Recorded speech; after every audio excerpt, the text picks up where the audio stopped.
नमस्कार दोस्तों, मैं नितेश कुमार एजुकेशन ट्रिप में आप लोगों का स्वागत करता हूं। काफी लंबे समय के बाद हमारी और आपकी मुलाकात हो रही है, तो फिर आज हम लोग बात करते हैं परिवहन के ऊपर, यानी कि ट्रांसपोर्ट के ऊपर। और हो सकता है कि मेरे 1000 सब्सक्राइबर पूरे हुए, जिसमें आपका सबसे ज्यादा महत्वपूर्ण योगदान रहा। और जैसे ही लाइव स्ट्रीमिंग खुल जाती है हमारी, वैसे ही हम कुछ लेक्चर्स आपका लाइव भी लेना स्टार्ट करेंगे। So let's start. सबसे पहले अगर हम परिवहन की बात करें तो हमारे परिवहन को मुख्य रूप से 4 भागों में बांटा जाता है। कौन कौन सा? तो एक है आपका सड़क परिवहन, दूसरा है आपका रेल परिवहन, तीसरा है वायु परिवहन और चौथा है आपका जल परिवहन। लेकिन जो सबसे ज्यादा प्रश्न पूछा जाता है वह आपके सड़क परिवहन, रेल परिवहन और वायु परिवहन से पूछा जाता है। जो आपका जल परिवहन है उससे केवल एक ही प्रश्न पूछा जाता है कि जो आपका इलाहाबाद से लेकर के हल्दिया तक जो NW है, NW1, उसी के बारे में ज्यादातर क्वेश्चन पूछा जाता है और कोई ज्यादा क्वेश्चन पूछा नहीं जाता है। कुछ ऐसी जल संधियां हैं, 2-3 जल संधियां हैं, जिनके बारे में मैं आपको बता दूंगा। बात करते हैं अब हम परिवहन के बारे में, और सबसे पहले बात आती है आपका सड़क परिवहन। तो ये जो आपका सड़क परिवहन है, इसकी कुल लंबाई जो है वो कितनी है? लगभग 46.9 लाख किलोमीटर, यानी कि इसको लगभग 47 लाख किलोमीटर हम लोग मान सकते हैं। ठीक है, यानी कि सड़क मार्गों की लंबाई कितनी है? लगभग 47 लाख किलोमीटर के करीब में है। और सड़क परिवहन की दृष्टि से भारत जो है वो विश्व में दूसरा बड़ा देश है। ठीक है, तो सड़क परिवहन की दृष्टि से भारत जो है विश्व का दूसरा बड़ा देश है। ठीक है, सड़कों को 3 भागों में बांटते हैं। क्या क्या कहते हैं उसको? तो हम लोग उसको कहते हैं नेशनल हाईवे, यानी कि NH। इसके बाद फिर हम लोग कहते हैं स्टेट हाईवे, यानी कि SH। और इसके बाद है आपकी डिस्ट्रिक्ट रोड, यानी कि DR। ठीक है, अब यहां पर सबसे ज्यादा इंपॉर्टेंट ये हो जाता है कि आपका जो नेशनल हाईवे है वो क्या है। तो जो आपका नेशनल हाईवे है, यानी कि NH है, वह देश के दूरस्थ भागों को आपस में जोड़ता है। या फिर हम ये कह सकते हैं कि जो आपका नेशनल हाईवे है वह एक राज्य की राजधानी को दूसरे राज्य की राजधानी के साथ तथा प्रशासनिक केंद्र, यानी कि जैसे कि आपका कैपिटल दिल्ली है या फिर जो आपके महानगर हैं, उन महानगरों से जोड़ने का काम, और एक राज्य की राजधानी को दूसरे राज्य की राजधानी से जोड़ने का काम जो करता है उसको हम लोग कहते हैं नेशनल हाईवे, यानी कि राष्ट्रीय राजमार्ग। यह जो आपका राष्ट्रीय राजमार्ग है, इसकी देखभाल करने की जिम्मेदारी 2 लोगों को जाती है, लेकिन प्रमुख कौन होता है? तो वह केवल एक है, वो है आपका CPWD। CPWD का मतलब होता है क्या? Central public work department. तो नेशनल हाईवे की देखभाल कौन करता है? तो उसको हम लोग कहते हैं CPWD। इसी नेशनल हाईवे के ही अंतर्गत आता है आपका स्वर्णिम चतुर्भुज। स्वर्णिम चतुर्भुज के बारे में अभी थोड़ी देर में हम लोग बात करेंगे। तो स्वर्णिम चतुर्भुज मार्गों की देखभाल कौन करता है? तो उसकी देखभाल करता है NHAI, यानी कि national highway authority of India. तो स्वर्णिम चतुर्भुज मार्गों को कौन देखभाल करता है? तो स्वर्णिम चतुर्भुज मार्गों की देखभाल करता है NHAI, यानी कि national highway authority of India. NH यानी कि राष्ट्रीय राजमार्गों की देखभाल कौन करता है? तो उसकी देखभाल करता है CPWD, यानी कि सेंट्रल पब्लिक वर्क डिपार्टमेंट। ठीक है, अब दूसरी बात आती है आपका स्टेट हाईवे, यानी कि राज्य राजमार्ग। अब ये राज्य राजमार्ग क्या है, यानी कि स्टेट हाईवे क्या है? तो यह स्टेट हाईवे क्या करते हैं कि राज्य की राजधानी को जिला मुख्यालय से जोड़ता है। तो राज्य की राजधानी को जिला मुख्यालय से जोड़ने का काम कौन करता है? तो वो होता है आपका स्टेट हाईवे, जिसकी देखभाल करता है PWD, यानी कि पब्लिक वर्क डिपार्टमेंट। तीसरी प्रकार की सड़कें हैं आपकी डिस्ट्रिक्ट रोड। तो ये आपका DR, यानी कि जो आपके डिस्ट्रिक्ट रोड है, वह कहां किसको जोड़ती है? तो वह आपके जिला मुख्यालय को प्रशासनिक केंद्रों से जोड़ती है। प्रशासनिक केंद्र का मतलब आपके ब्लॉक। ठीक है, तो जिला मुख्यालय को प्रशासनिक केंद्रों से जोड़ने का काम कौन करती है? तो वह आपकी डिस्ट्रिक्ट रोड करती है, जिसकी देखभाल करने का कार्य किसका है? तो उसकी देखभाल करने का कार्य है आपके जिला परिषद का। आइए अगली बात करते हैं। हमारे भारत में कुल राष्ट्रीय राजमार्गों की संख्या है 228। सबसे ज्यादा इंपॉर्टेंट क्वेश्चन है ये। तो राष्ट्रीय राजमार्गों की संख्या कितनी है? तो राष्ट्रीय राजमार्ग संख्या यानी कि NH की संख्या जो है वो आपकी 228 है। सबसे बड़ा राष्ट्रीय राजमार्ग कौन सा है? तो सबसे बड़ा राष्ट्रीय राजमार्ग है NH7 यानी कि नेशनल हाईवे 7 वाराणसी से लेकर के कन्याकुमारी तक है ये। लेकिन एक छोटी सी बात यहां पर ध्यान देने वाली हो जाती है, वह ये कि यह जो आपका NH है यानी कि नेशनल हाईवे है, वो सबसे बड़ा राष्ट्रीय राजमार्ग है नहीं, बल्कि राष्ट्रीय राजमार्ग था। क्योंकि प्रेजेंट टाइम में सबसे बड़ा राष्ट्रीय राजमार्ग कौन सा है? प्रेजेंट टाइम में सबसे बड़ा राष्ट्रीय राजमार्ग है आपका NH44, क्योंकि NH44 को ले करके इसी NH7 में मिला दिया गया, जिसकी लंबाई अब श्रीनगर से लेकर के कन्याकुमारी तक पूरा हो गया है। इसलिए अब सबसे बड़ा राष्ट्रीय राजमार्ग हो गया है आपका NH44। तो अगर आपसे कभी भी सन 2014 के पहले अगर प्रश्न पूछेगा, अगर आपसे कहा जाएगा कि सबसे बड़ा राष्ट्रीय राजमार्ग कौन सा है, तो सन 2014 के पहले NH7 सबसे बड़ा राष्ट्रीय राजमार्ग था। लेकिन अब अगर आपसे पूछा जाएगा कि सबसे बड़ा राष्ट्रीय राजमार्ग कौन सा है, तो सबसे बड़ा राष्ट्रीय राजमार्ग प्रेजेंट टाइम में है आपका NH44। कहां से कहां तक? श्रीनगर से कन्याकुमारी। NH7 कहां से कहां तक था? वाराणसी से लेकर के कन्याकुमारी तक। ठीक है, कोई डाउट नहीं।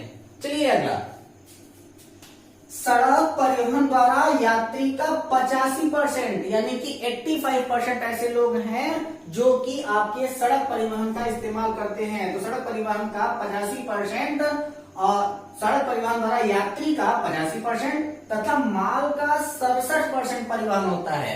माल का यानी कि जितने भी हमारे गुड्स हैं, वह सारे गुड्स का 67% का परिवहन अगर किसी से होता है तो वह आपकी सड़कों के द्वारा होता है। ठीक है, राष्ट्रीय राजमार्गों द्वारा कुल कार्य का 40% होता है, यानी कि यात्री परिवहन का 40% और आपके माल के परिवहन का 40% का लगभग काम जो होता है वह आपके राष्ट्रीय राजमार्गों के द्वारा ही होता है। यानी कि राष्ट्रीय राजमार्ग का जाल तो हर जगह बिखरा हुआ है, यानी कि जहां भी जाएंगे आपका NH मिल जाएगा। तो उस NH के थ्रू हमारा क्या होता है कि नियर अबाउट 40% यात्री और लगभग 40-50% के करीब में हमारा माल जो होता है वह किसके द्वारा ट्रांसपोर्ट करता है? तो वह आपके NH के द्वारा ही ट्रांसपोर्ट करता है। जो सबसे ज्यादा प्रश्न पूछे जाते हैं वह आपके कुछ इंपॉर्टेंट NH यानी कि नेशनल हाईवेज हैं, और वह नेशनल हाईवेज कहां कहां से होकर के जाते हैं उनके बारे में जरा सा हम लोग जानकारी देख लेते हैं। तो सबसे पहले बात आती है NH1 की। दिख रहा हूं मैं आप लोगों को?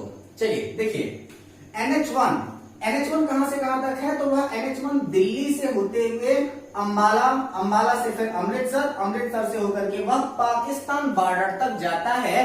यह है आपका NH1। इसके बाद है आपका NH1A। NH1A कहां से जाता है? तो यह आपके अमृतसर, जम्मू, श्रीनगर से होते हुए यह पूरी बॉर्डर तक जाता है। इसके बाद है आपका NH2। तो NH2 कहां से है? तो वह आपका दिल्ली, कानपुर, आगरा, मथुरा, प्रयागराज, वाराणसी, सासाराम, गया, धनबाद से होते हुए कलकत्ता की साइड में यह चला जाता है।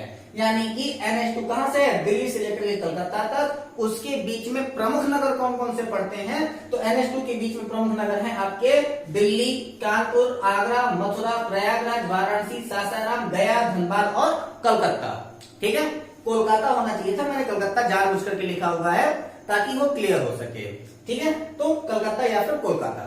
ठीक, अब यहां पर एक छोटा सा इंपॉर्टेंट चीज मैं आपको बता दूं कि जिस समय में शेर शाह सूरी ने GT रोड बनवाया था यानी कि ग्रांड ट्रैंक रोड बनवाया था, तो अब मैं आपको बता देता हूं कि वो आपका NH1 और NH2 इन दोनों को GT रोड कहा जाता है, यानी कि इन दोनों को ग्रांड ट्रंक रोड के भी नाम से जाना जाता है। इसके बाद बात आता है आपका NH3 की। तो NH3 कहां से कहां तक है भाई? तो वह आपका आगरा से लेकर के मुंबई तक है। उसके बीच में आता है आपका देवास और सहगौल।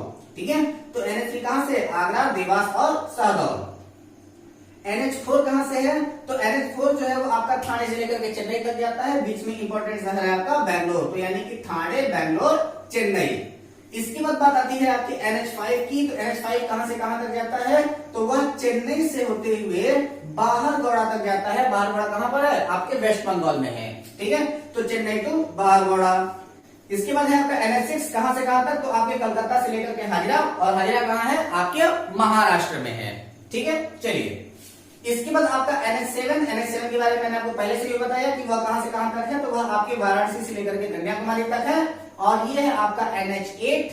ऐसे तो आपके 228 है, तो कितनों को मैं बताऊंगा? मैं 8 तक बता देता हूं कहां से कहां तक है। तो NH8 है वह आपका दिल्ली से लेते हुए वह महाराष्ट्र जाता है, और उसके बीच में यह जो आपका NH8 है वह आपके राजस्थान के मरुस्थलीय क्षेत्रों से होकर के भी गुजरता है, जैसे कि वो आपका जैसलमेर वगैरह हो गया। ठीक है, तो NH8 कहां से जाता है? तो दिल्ली से होते हुए राजस्थान, राजस्थान से होते हुए गुजरात, गुजरात से होते हुए वो महाराष्ट्र चला जाता है। ठीक है, राष्ट्रीय राजमार्ग 1 और 2 को सम्मिलित रूप से GT रोड यानी कि ग्रांड ट्रंक रोड कहा जाता है। इसके बारे में अभी थोड़ी देर पहले मैंने आपको बताया भी था। ठीक है, यानी कि GT रोड 1 और 2 को हम लोग क्या कहते हैं? सम्मिलित रूप से GT रोड यानी कि ग्रांड ट्रंक रोड के भी नाम से जाना जाता है। इसके बाद NH1A, ये जो आपका जिसकी मैं बात कर रहा था, जो कि आपके अमृतसर, जम्मू, श्रीनगर, उरी बॉर्डर से होते हुए जाता है, तो यह जो आपका NH1 है इसी में एक सुरंग स्थित है जिसको कहा जाता है जवाहर सुरंग, और इससे रिलेटेड क्वेश्चन कई बार एग्जाम में पूछा गया है कि जवाहर सुरंग कहां पर है, जवाहर सुरंग कहां पर है। तो जवाहर सुरंग जो है वो आपके NH1A में आता है। तो NH1A में जवाहर सुरंग स्थित है जो कि जम्मू एवं श्रीनगर को जोड़ने वाला है। ठीक है, तो जम्मू और श्रीनगर को जोड़ने का काम कौन करता है? तो वह आपका जवाहर सुरंग करता है, और यह किस दर्रे में है? तो जो आपका जवाहर सुरंग है वह आपके बनिहाल दर्रे में है। जब मैंने आपको दर्रा बताया था तो उसमें मैंने आपको बताया भी था कि बनिहाल दर्रा कहां पर है, तो बनिहाल दर्रा में ही आपकी जवाहर सुरंग है, और इसी जवाहर सुरंग, यह जवाहर सुरंग कहां पर है? तो वह आपका NH1 है। तो ये बनिहाल दर्रा किसको जोड़ता है, या फिर जवाहर सुरंग किसको जोड़ता है, या फिर NH1 किसको जोड़ता है? तो वह आपके जम्मू को श्रीनगर से जोड़ने का भी कार्य करता है, NH1A। तो NH1A क्या करता है? जवाहर सुरंग इसमें स्थित है, जम्मू एवं श्रीनगर को जोड़ने वाला बनिहाल दर्रा जवाहर सुरंग में है। ठीक है, यानी कि जो आपका जवाहर सुरंग है वो बनिहाल दर्रे में है। ठीक, चलिए इसके बाद बात आती है आपकी NH47A की। तो हमने अभी आपको क्या बताया था कि जो आपका राष्ट्रीय राजमार्ग है यानी कि NH है वह देश के दूरस्थ भागों को जोड़ता है, यानी कि एक राज्य की राजधानी को दूसरे राज्य की राजधानी से जोड़ने का कार्य करता है। लेकिन आपको आश्चर्य होगा कि एक राष्ट्रीय राजमार्ग ऐसा है जो केवल 6 किलोमीटर लंबा है। कौन सा है? NH47A। यह जो आपका NH47A है यह 6 किलोमीटर लंबा है। तब भाई अगर सिर्फ 6 किलोमीटर लंबा है तो वह राष्ट्रीय राजमार्ग कैसे? प्रश्न आ जाएगा ना। तो इसका कारण यह है कि आपके केरल में एक झील है जिसका नाम है वेम्बनाड। ठीक है, तो केरल के वेम्बनाड झील में एक डेल्टा बन गया है, और उसी डेल्टा के ऊपर एक द्वीप बना हुआ है। ठीक है, यानी कि जो आपका केरल का जो वेम्बनाड झील है उसमें एक छोटा सा द्वीप बन गया है बीच में, लगभग काफी लंबा द्वीप है वो। तो उस द्वीप में एक जगह का निर्माण हुआ है, यानी कि एक शहर का निर्माण हुआ है जिसको हम लोग कहते हैं वेलिंगटन। ठीक है, तो केरल के वेम्बनाड झील में स्थित वेलिंगटन द्वीप में यह आपका NH47A है जो कि सबसे छोटा राष्ट्रीय राजमार्ग है, जिसकी लंबाई कितनी है? केवल और केवल 6 किलोमीटर लंबा है। तो क्लियर कर देते हैं, NH47A सबसे छोटा है जो 6 किलोमीटर लंबा है। यह केरल की वेम्बनाड झील में स्थित वेलिंगटन द्वीप में है। ठीक, अगला NH15 राजस्थान के मरुस्थल से होकर के गुजरता है। 2 जगह हैं, एक तो आपका NH8 है। NH8 जो है वो राजस्थान के कुछ मरुस्थलीय क्षेत्र से होकर के गुजरता है, पास से होकर के गुजर जाता है, थोड़ा बहुत मरुस्थल पड़ता है। और दूसरा है आपका NH15। इस NH15 में जो होता है वो आपके राजस्थान के मरुस्थल से होकर के गुजरता है, यानी कि राजस्थान का जो मरुस्थलीय क्षेत्र है वह आपके NH15 के अंतर्गत आ जाता है। ठीक है, अब बात आ जाती है क्या कि राष्ट्रीय राजमार्गों का चौराहा किसे कहते हैं? ये तो एक लाइन का छोटा छोटा क्वेश्चन है, तो कोई भी बच्चा बता देगा। तो राष्ट्रीय राजमार्गों का चौराहा, कानपुर कॉरिडोर का चौराहा, झांसी। ये तो एक लाइन का क्वेश्चन है, कोई भी छोटा सा बच्चा बता सकता है। इसमें कोई ज्यादा चीज नहीं था, लेकिन मैं नहीं बताता तो आप लोग कहते हैं सर आप तो वो बताए नहीं कि राष्ट्रीय राजमार्गों का चौराहा कहां पर है, कॉरिडोर का चौराहा कहां पर है। तो राष्ट्रीय राजमार्गों का चौराहा कहां पर है? कानपुर में। और कॉरिडोर का चौराहा कहां पर है? झांसी में। चलो ठीक। भारत में सड़कों की सर्वाधिक लंबाई महाराष्ट्र में है। ये भी प्रश्न इंपॉर्टेंट है, वो पूछा भी जाता है कि भारत में सड़कों की सर्वाधिक लंबाई कहां पर है? तो भारत में सड़कों की सर्वाधिक लंबाई जो है वो महाराष्ट्र में है। दूसरे और तीसरे स्थान पर क्रमशः उत्तर प्रदेश और उड़ीसा है। ठीक है, यानी कि दूसरे स्थान पर कौन है, तो दूसरे स्थान पर आपका उत्तर प्रदेश है और तीसरे स्थान पर कौन है, तो वो आपका उड़ीसा है। सड़कों की न्यूनतम लंबाई अगर कहीं पर पाई जाती है तो वो है आपका सिक्किम। ठीक है, तो सिक्किम में क्या है, आपके सड़कों की न्यूनतम लंबाई है। ठीक, चलिए अगला। भारत में सड़कों का सर्वाधिक घनत्व केरल में है, जबकि सबसे कम जो है वो आपके जम्मू लद्दाख में है। पहले इसको हम लोग जम्मू कश्मीर कहते थे, लेकिन अब क्या होता है, भारत में सड़कों का सबसे अधिक घनत्व जो है वो आपके केरल में है और तथा सबसे कम घनत्व जो है वो आपके जम्मू लद्दाख में है। ठीक है, अगर केंद्र शासित प्रदेशों की बात करें तो केंद्र शासित प्रदेशों में सबसे अधिक घनत्व सड़कों का है आपके दिल्ली में और दूसरे स्थान पर आता है आपका चंडीगढ़। ठीक है, तो घनत्व की दृष्टि से केंद्र शासित प्रदेशों में सबसे अधिक सड़कों का घनत्व कहां पर है, आपके दिल्ली में है और दूसरे नंबर पर आपका कौन, चंडीगढ़ है। ठीक है, चलिए अगला। विश्व का सबसे ऊंचा सड़क मार्ग लेह श्रीनगर मार्ग है। ये विश्व का सबसे ऊंचा सड़क मार्ग है प्यारे, जरा ध्यान दीजिएगा इस बात के ऊपर। तो विश्व का सबसे ऊंचा सड़क मार्ग कौन सा है, तो वह आपकी लेह से लेकर के श्रीनगर में है, जो कि काराकोरम दर्रे पर को पार करता है। ठीक है, तो काराकोरम दर्रे को पार कौन करता है, तो यह विश्व का सबसे ऊंचा सड़क मार्ग है, जिसका नाम रखा गया है NH1D। क्या नाम रखा गया है, इसका नाम रखा गया है NH1D। ठीक, तो विश्व का सबसे ऊंचा सड़क मार्ग कौन सा है, आपके लेह श्रीनगर मार्ग है, जो काराकोरम दर्रे को पार करता है। इसे NH1D के नाम से जाना जाता है। ठीक है, इसके पश्चात एक योजना चली थी, प्रधानमंत्री ग्राम सड़क योजना, और उस प्रधानमंत्री ग्राम सड़क योजना का उद्देश्य क्या था कि जिस गांव की आबादी 500 लोगों से अधिक होगी, यानी कि जिस गांव की आबादी 500 से अधिक होगी, उस गांव को सड़क मार्ग द्वारा जोड़ना। ठीक है, तो प्रधानमंत्री ग्राम सड़क योजना के अंतर्गत 500 की आबादी वाले सभी गांवों को 12 सड़कों से जोड़ना है। ठीक है, यह प्रश्न भी पूछा जाता है कि प्रधानमंत्री ग्राम सड़क योजना है क्या, तो प्रधानमंत्री ग्राम सड़क योजना क्या है कि 500 की आबादी वाले सभी गांवों को 12 सड़कों से जोड़ना है। और अब यहां पर एक चीज ध्यान दीजिएगा कि 12 सड़कों से जोड़ने का मतलब यह है कि उसमें 3 प्रकार की सड़कें आ सकती हैं। सबसे पहले तो आपकी कच्ची सड़कें, जिनको हम लोग खड़ंजा कहते हैं, यानी कि जो कि आपके मोरम और गिट्टी से बनाई जाती है। दूसरी है आपकी ईंट मार्ग, और उस ईंट मार्ग में होता क्या है कि काफी लंबे चौड़े जगहों पर आपके ईंटों को शिफ्ट करके वहां पर सड़क का निर्माण किया जाता है। और तीसरा होता है आपका तारकोल से बनी हुई सड़कें, तो हम लोग वहां पर तारकोल से बनी हुई सड़कों का भी इस्तेमाल कर सकते हैं। तो ये आपकी 3 प्रकार की सड़कें बनाई जाती हैं प्रधानमंत्री ग्राम सड़क योजना के अंतर्गत, लेकिन वर्तमान समय में सबसे ज्यादा पक्की सड़कों का ही निर्माण 12 सड़कों के रूप में किया जा रहा है। अगला, एशिया का सबसे बड़ा रोपवे का मतलब रस्सी वाला रास्ता, जिसमें जैसे होता है कि कुछ बड़े बड़े पहाड़ी वाले क्षेत्र होते हैं, वहां पर रस्सियों के सहारे पार करना पड़ता है उन पहाड़ी क्षेत्रों को। तो एशिया का सबसे बड़ा रोपवे जो है वो आपके गढ़वाल में जोशीमठ एवं आली के नाम से जाना जाता है। ठीक है, तो एशिया का सबसे बड़ा रोपवे कौन सा है, तो वह आपके गढ़वाल में है, जिसे जोशीमठ और आली के नाम से जाना जाता है, जिसकी लंबाई 500 मीटर है। कितनी है इसकी लंबाई, इसकी लंबाई लगभग 500 मीटर के करीब है।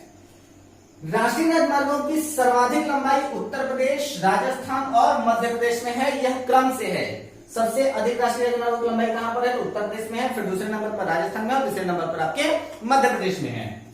राज्य राजमार्गों की सर्वाधिक लंबाई सबसे अधिक महाराष्ट्र में है और दूसरे नंबर पर आपका गुजरात आता है। पक्की सड़कों की सर्वाधिक लंबाई सबसे ज्यादा महाराष्ट्र में है, फिर दूसरे नंबर पर आपका तमिलनाडु आता है। कच्ची सड़कों की सर्वाधिक लंबाई सबसे पहले नंबर पर आपका उड़ीसा आता है और दूसरे नंबर पर आपका उत्तर प्रदेश आता है। ठीक है, जहां पर कच्ची सड़कों का निर्माण सबसे ज्यादा किया गया है। और मैंने आपको बताया था कि मैं स्वर्णिम चतुर्भुज योजना के ऊपर बात करूंगा, तो ये देखिए आपका स्वर्णिम चतुर्भुज योजना के अंतर्गत 5846 किलोमीटर लंबे राष्ट्रीय राजमार्ग द्वारा 4 महानगरों को जोड़ना है। ठीक है, तो स्वर्णिम चतुर्भुज योजना कई बार एग्जामिनेशन में इससे क्वेश्चन पूछा भी गया है, तो ध्यान देंगे इसके बारे में। तो स्वर्णिम चतुर्भुज योजना क्या कहती है कि 5846 किलोमीटर लंबे राष्ट्रीय राजमार्ग द्वारा चार हमारे जो मुख्य हाईटेक सिटीज हैं, जिनको हम लोग प्रमुख शहर कहते हैं, जिनको हम लोग महानगर कहते हैं, तो चार महानगरों को जोड़ना, जिनमें शामिल किया गया है दिल्ली, मुंबई, चेन्नई, कलकत्ता को। ठीक है, इसकी देखभाल कौन करता है? तो स्वर्णिम चतुर्भुज मार्गों की देखभाल करता है NHAI, यानी कि national highway authority of India.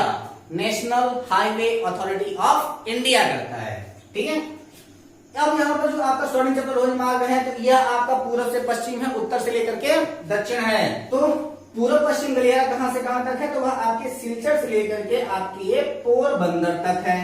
और आपका उत्तर दक्षिण गलियारा कहां से कहां तक है? तो वह आपके श्रीनगर से लेकर के कन्याकुमारी तक है। तो उत्तर दक्षिण गलियारा कहां से कहां तक? तो श्रीनगर से लेकर के कन्याकुमारी। पूर्व पश्चिम गलियारा कहां से कहां तक? सिलचर से लेकर के पोरबंदर तक। इनका चौराहा कहां पर? तो ये है आपके झांसी में, जिसको कॉरिडोर का चौराहा के भी नाम से जाना जाता है। राष्ट्रीय राजमार्गों का चौराहा कहां पर? कानपुर में। ठीक है, तो हम आशा करते हैं आपको हमारी ये वीडियो पसंद आई होगी, और ऐसे ही रोचक वीडियो के लिए अगर आप तक भी आपने हमारे चैनल को सब्सक्राइब नहीं किया है, तो प्लीज प्लीज प्लीज हमारे इस चैनल को सब्सक्राइब करके बेल आइकन जरूर दबा दें, ताकि हमारे हर एक वीडियो की नोटिफिकेशन आपको सबसे पहले मिले। आसानी से आप सारे के सारे वीडियोस देख सकें और घर बैठे अपने नॉलेज को कंप्लीट कर सकें। हमारे इस वीडियो के लिंक को ज्यादा से ज्यादा लोगों को शेयर करें, ताकि जिनको अभी भी पढ़ने में असुविधा हो रही हो, वो जनरल स्टडीज की अपनी सारी की सारी क्लास एक ही चैनल पर बैठ करके समुचित रूप से आराम से हर एक टॉपिक को आराम से कवर करते हुए आराम से वो पढ़ सके, घर पर अपनी समुचित तैयारी कर सके। आप लोग भी पढ़ते रहिए और अपनी तैयारी को बरकरार रखिए। मिलते हैं अपने अगले वीडियो में। सड़क के बाद फिर हम लोग ट्रेन में सफर करेंगे, तो आपके रेल परिवहन के साथ मिलते हैं अपने अगले वीडियो में। तब तक best of luck, all the best, नमस्कार।